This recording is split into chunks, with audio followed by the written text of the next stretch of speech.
All right, just confirming, just had the meeting with the Prime Minister and Minister Simon Watts, a very constructive meeting about a range of issues concerning Wellington City, but on the issue of the Moa Point sewage treatment plant, we agreed, look, we do need an independent inquiry as a matter of public confidence amongst other things, and also because of the range of parties and entities involved in the issue. We discussed what might be the quickest way to get an independent investigation. So I'm going to take the next few days to think about some of the suggestions that were discussed and then go back to the Minister, and I'm confident that we'll agree on a way ahead and we will get an independent investigation underway pretty quickly. We need that. The remediation work is going to start in a matter of weeks, and we need to know that what we're going to do to fix the plant and get it operating again, we do in a way that means we prevent what has happened from happening again. So that's really important. I'm happy to take your questions. How long will the investigation take? Look, I couldn't give a time frame on it. I think what we talked about is the need for as quick an investigation as possible. We want it to be thorough. We want the investigator or investigators to have the authority to get documents and what have you, but we want a good, thorough investigation to be done as quickly as possible. So we're just thinking about how that might be set up. Just confirm, will that independent investigation take place like as soon as possible, rather than waiting for it to be sorted and then move into an investigation phase? No, we want to get an investigation underway as quickly as possible, and the Minister said he's very keen to cooperate to do that, so we're working together to make sure we get an investigation set up that is independent, that has the right powers and can do what we need it to do. Was there a preference discussed by you or the Prime Minister or the Minister as to what type of investigation it would be? We didn't really discuss preferences. We talked about options and anything from the ministerial type inquiry to an inquiry commissioned by the Minister through other processes. What we agreed on was that doing something that would lead to an investigation as quickly as possible was preferable, but on the basis that it has the right expertise, independent and the right powers to get the right information. Will the investigation, if need to be concluded before remediation starts? Well, there'll be a number of steps in the remediation. Right now, it's actually just recovering the plant and the floor space in the plant. There's still a lot of cleaning to do, still a lot of solid waste to get out. And then there's assessment of the damage to the equipment, and then there's the process of replacing that equipment. At some point, then the program of work to get it up and running will happen. We're told by Wellington Water that will be months away.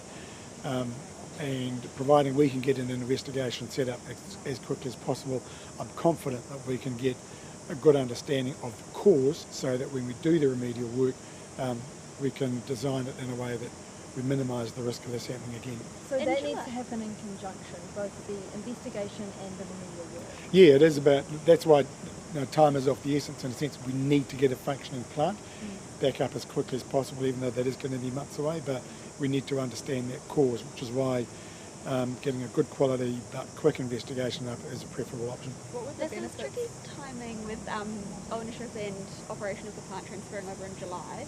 So will the investigation happen before then, or what's the timeline on that? Well, we want the investigation to get underway as quickly as possible, but that's also the important point, is because we're transitioning to a new entity taking it over, that's why it's important that from Wellington City Council's point of view, is that we're engaging with the authorities to make sure we get that up and running as quickly as possible, and that as the new owner takes over, that there is a continuity and consistency with the investigatory work and also the oversight of the remediation. And in terms of sort of remediation, has there been any thought to whether that is going to be a Wellington City Council cost, or a sort of lower heart, upper heart ratepayer is going to be pulled into this as well? Look, it's Wellington City Council's asset right now.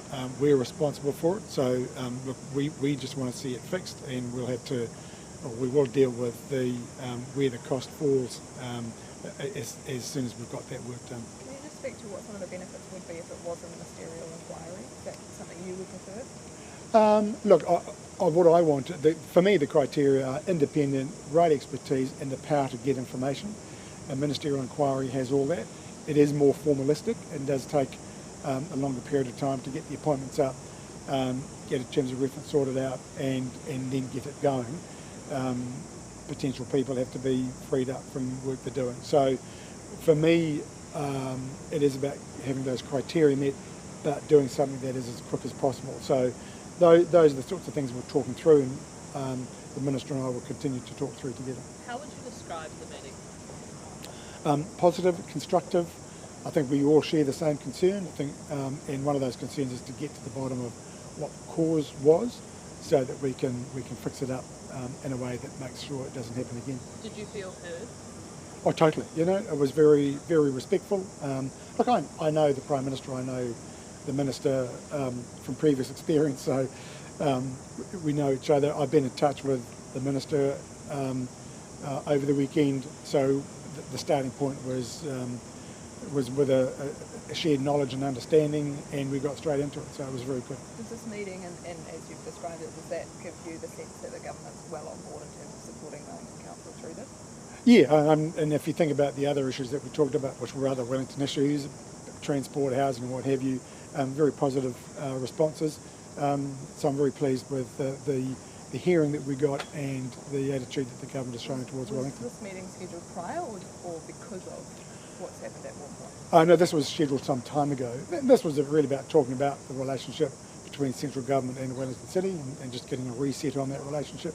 I'm confident that we've got that. There were reports of the Wellington Water boss pulling out of an interview earlier today. Are you taking over the comms in regards to this issue?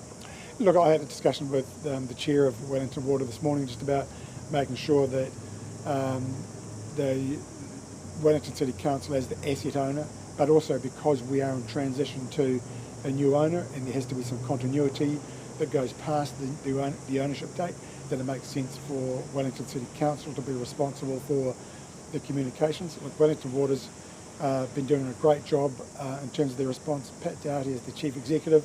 He stepped into the role, last year. He's done a great job in actually shaping up Wellington Water. But Wellington Water, their operations will be taken over by the new entity.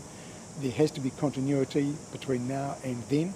The Wellington City Council offers that, and we will continue to work with Wellington Water and the other entities to make sure the good information is being provided, but also the public health information is being integrated and people get good information. Why was that decision made today though? Because having got through the initial response phase, we now got to think about what the next few weeks and also the next few months looks like, and setting ourselves up for that, and to ensure that there's consistency and continuity over that period. If you go too far with any comments today, or have you had conversations with him about what he's said so far?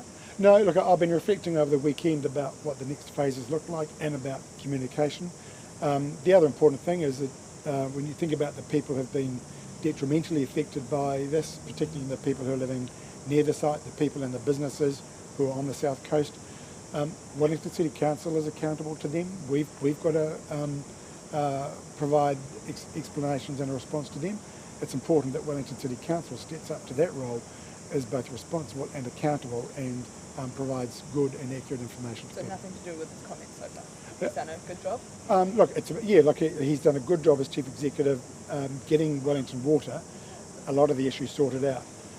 We've now had this significant failure. There's a response to that.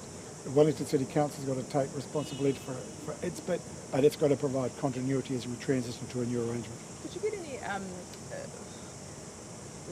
what's the word, a signal or something like that from the government that they would help with funds in regards to this significant failure? We got no indication about any financial support for any remediation or anything like that, no. So the council's on its own? Yes. With our partners. I mean, that's one of the issues we will have to sort out. But that's why it's also important that no one party with a stake in this sort of gets ahead of the others. I think it's important that we get an investigation that's genuinely independent. There's no question of conflict of interest, and we get good information to the people who need it. Wellington's water services delivery plan already had, I think it was about $2 billion shortfall in terms of long-term plans and the costs needed. Are you concerned about how this is going to be paid for? Yeah, look, there's going to be challenge. We've known there's been challenges for infrastructure funding, including water infrastructure funding, for some time. That's just one of the many challenges that we have. This adds to that, but the reality is a metropolitan city needs a functioning sewage treatment plant. It's a matter of urgency that we get that sorted out as quickly as possible, and to get it sorted out, we need to know the cause. All those things, carry a level of urgency with it, and I'm confident that we're on track to get the right things done at the right time. We'll get the best solution. Should ratepayers be worried that they're going to be asked to stump up the bill for it? Look, we will set rates based on what our needs are. That invariably means trade-offs. We are in the process of putting together our annual plan. We're determined that we want as low a level increase as possible. That will involve trade-offs. It will involve making, in some cases, some hard decisions. A priority for any city is effective and safe sewage treatment, and that's what we have to have. You said today the plant needed to be functioning before it was transferred over to the new entity. How confident are you that that can happen? What I said was we have an obligation at the point of transfer that we are transferring a functioning plant.